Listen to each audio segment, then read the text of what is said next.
Morning. Good morning. Good to see you all. We've allowed a few minutes additional time for panelists to join us, but there are no more attendees trying to get in. If anybody does present themselves in the next few minutes, I'm getting a husky voice already. I haven't started yet.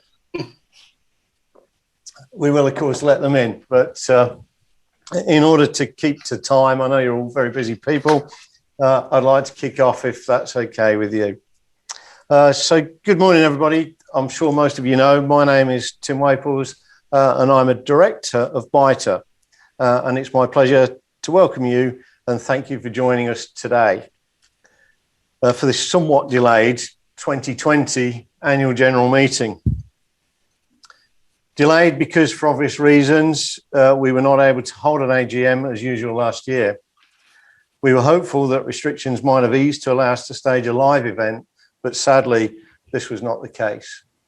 Therefore, we've opted to stage the 2020 annual general meeting virtually. And to all of those joining today, thank you very much. Your support is very much appreciated. Once the formalities of the AGM are complete, I'd like to take a few moments just to review what has been a momentous year for BITA. So without further delay, I'd like to move to today's formal business of the AGM. There's a voting procedure that you will need to follow. So for each of the resolutions that we have to vote on today, a pop-up window will appear. We would obviously prefer you all to vote in favour, but you have a choice to either vote for or against each of the resolutions as they pop up in front of you. You can see an image of what that will look like on your screens right now. Once you've casted your vote, I will be able to see the proportion of votes cast and the numbers for both for and against, and I will be able to give you the results of those individual votes as they occur.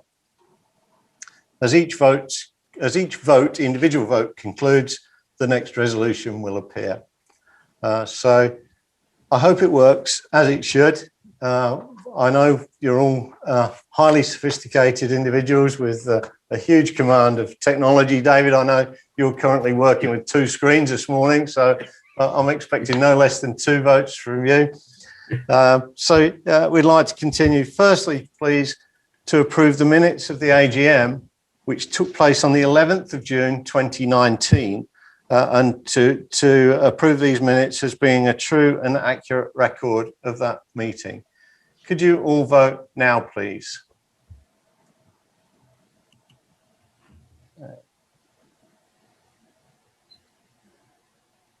Sorry, Tim, this is Martin. I'm just wondering if, because it's the first time I'm actually attending this meeting on behalf of Linda, obviously I wouldn't have been at the previous meeting, so I might just cast my eye over this for this first meeting just to understand what's going on. I've taken over from Kevin Smith, so okay. If you don't mind, I'll just be an observer if you don't mind. That's absolutely fine. Okay. No problem at all. So okay, thank you. Okay, so anyway, the votes have been cast now for the minutes of the 35th annual general meeting from June of last year. And I can report that everybody has voted in favour. I should just add that that members were invited to vote by proxy, and those proxy votes that we received were all in favour of all of the resolutions. And so we don't really need to refer back to those during this morning. So the second vote is to adopt the full accounts for the year ending the 31st of December 2019. That poll is in front of you now, and could you vote now, please?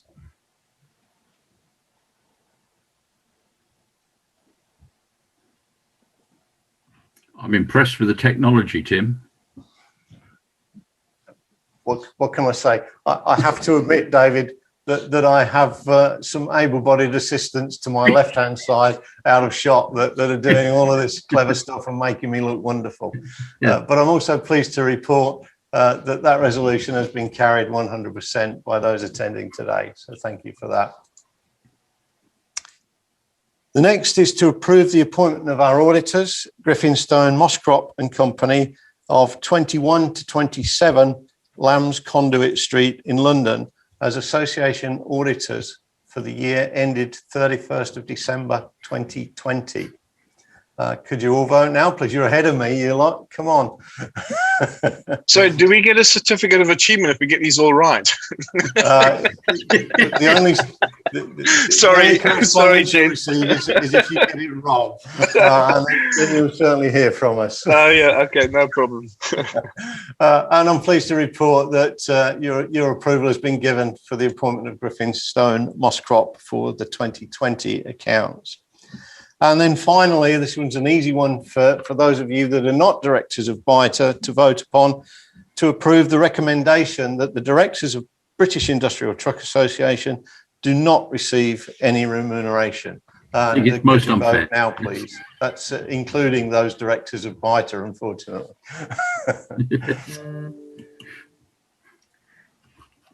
And once again, I'm pleased to report that has been voted for unanimously by those attending this morning.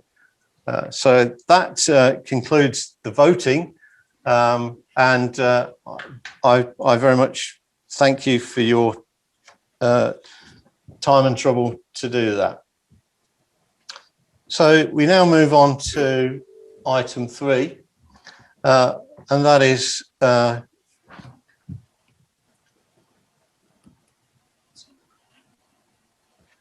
so item 3 is for me to give you a bit of an update on the activities of BITA over the past year. And 2020 was indeed a year without precedent, a year which saw the world change perhaps irrevocably, and it was also a year which saw the United Kingdom tested like never before as the country looked to contend with the twin crises of Brexit and the COVID-19 pandemic.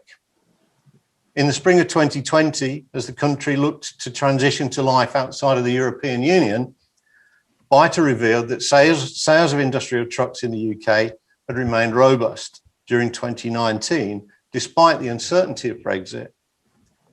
Statistics from our consultants, Oxford Economics, showed overall orders declined 1.75% on 2018, but still topped more than 34,700 units, making 2019 the second strongest year of the last decade. There were high hopes that with an orderly exit from the EU, the British economy might begin to thrive once again. Few could have predicted what was to follow. Within a few weeks of our announcement, the UK was placed into the first of what was to become a series of lockdowns as the pandemic began to grip. Demand for essential services rose dramatically, with supply chain operators reporting record order volumes on an almost daily basis. Praise had rightly been heaped on the tireless efforts of our National Health Service to ensure as many people as possible were cared for during the national emergency. But while the efforts of our health workers were applauded in all parts of the UK, the work conducted by those employed in the supply industries was less well recognised, although just as essential. And the ability of them to deliver these essential services owed much to the effectiveness of their material handling equipment. To all our members whose efforts helped to ensure these essential services were kept operational throughout the emergency, I offer my personal thanks. From BITA's perspective, 2020 was a year of transition.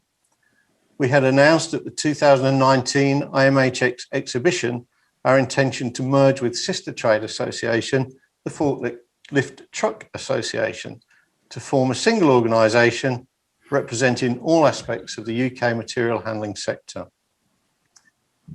There were legal hurdles to overcome, but these were safely navigated. And by the end of the year, we were ready to progress to a new era, with BITA and the FLTA united under the umbrella of the UK Material Handling Association. Moving forward, this will be the new voice of the UK material handling sector, a single organisation representing the interests of manufacturers, dealers, suppliers, and end users of material handling equipment. change is an inevitable consequence of any new development, and so it is with BITA. In years gone by, the person making this presentation would have been BITA's long-standing Secretary General, James Clark. James chose the end of 2020 and the conclusion of the merger arrangements to stand down from his role, and I'm sure many of you will be wishing him well in his retirement. However, the core goals of BITA remain the same, despite the new banner under which it operates. Its unflinching commitment to improving safety standards and its determination to ensure the best for its membership.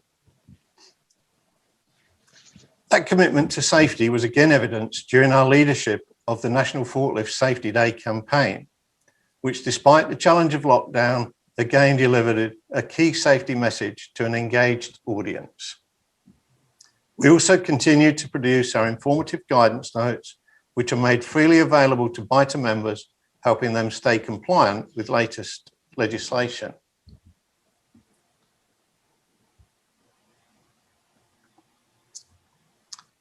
BITA also received key government recognition for its innovative action in helping to ensure the material handling industry remained safe and fully operational during the pandemic. In a bid to help the industry slow the spread of the deadly virus and to keep industry workers safe, BITA produced a series of fact sheets to identify safe working practices during the health emergency. Due to the critical role the material handling industry was playing in maintaining the UK's essential services, this information was made freely available to anyone wishing to access it. Hinting at what was to come, BITA also collaborated with FLTA on a joint statement highlighting the importance of maintaining thorough examination standards during the ongoing emergency. This move was recognised by the UK government, which included BITA on the Department for Business, Energy and Industrial Strategies approved listing of trade bodies, providing coronavirus-related support for their individual sectors. We also continued to supply vital market intelligence in the form of insightful economic surveys prepared by our expert consultants, Oxford Economics, whilst monthly flash figures provided useful marker to equipment sales, helping manufacturers implement far more effective sales plans. These services will continue to be made available through the UK MHA, so I would urge all members to continue taking full advantage of them. Now, as we prepare to see the final easing of restrictions, let us hope that we can make a speedier return to normal as possible.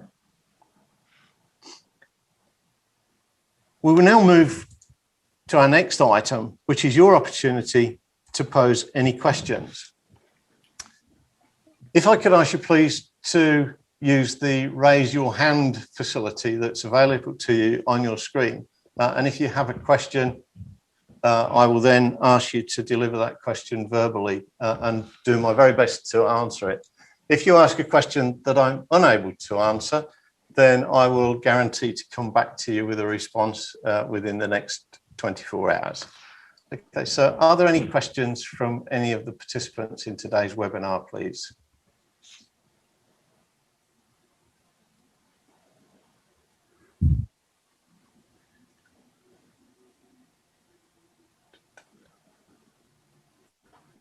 No? Final opportunity. Ian, thank you. Well done, Ian. Thanks very much for that. Ian, would you like to address your question, please? Hopefully you can hear me. Yes, I can. Okay, I'd be interested in your view as to the relevance of the trade association going forwards into the future, and what are the key challenges that you see for us and the industry, and how we support the industry as we go forward into these challenging times ahead. I think BITA's legacy has been in supporting manufacturers in setting design standards and safety standards, and I think FLTA has focused its efforts in supporting dealers in delivering maintenance and sales and supply of equipment. going forward, I'm pretty sure those levels of support will remain. But I think as we transition and as our marketplace becomes all the more sophisticated, perhaps some divergence towards automated solutions and other technologies that are a part now of the materials handling industry will need to gain some level of support from BITA and, from UKMHA. The challenges that we face are the same that everybody faces, I guess.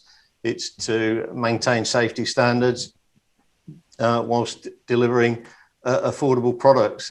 These are difficult challenges and sometimes conflicting objectives. But I think our message is always that our requirement is to deliver the safest possible products and procedures to our industry that we possibly can. Thank you.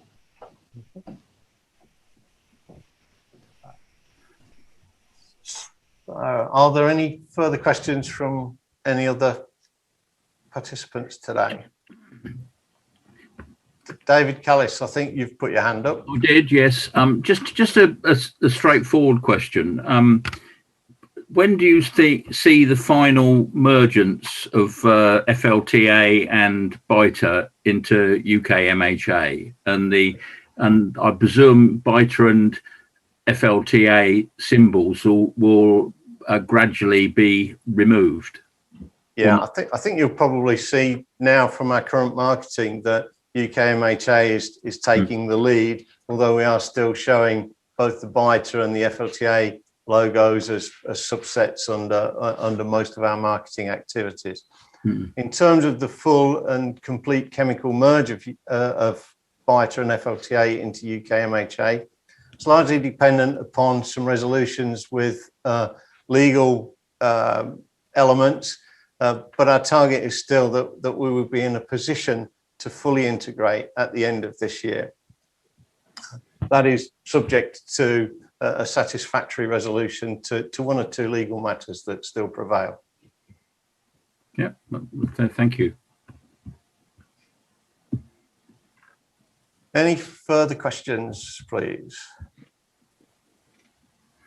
Okay, so in the absence of any further questions, that moves us on to item 5. And if we follow the same procedure for matters of any other business, do any of the participants in today's webinar have any items of other business that they would like to raise?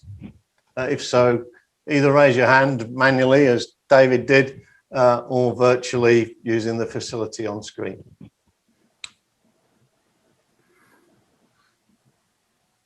Okay, I think what I might do, okay, so I'm not seeing any hands raised. Can I assume that there are no items of other business that participants would like to cover this morning? Okay, thank you all very much. That brings today's meeting to a somewhat earlier than anticipated close. And I would like to thank you all for your support and to wish you every success for the remainder of this year. We had been looking forward to 2021 being an IMHX year, but this is no longer the case, sadly. However, IMHX Connect, a virtual event, will be taking place between the 13th and the 17th of September. The event is an opportunity for you to build long-lasting relationships with senior industry buyers, despite the disruption to live exhibitions.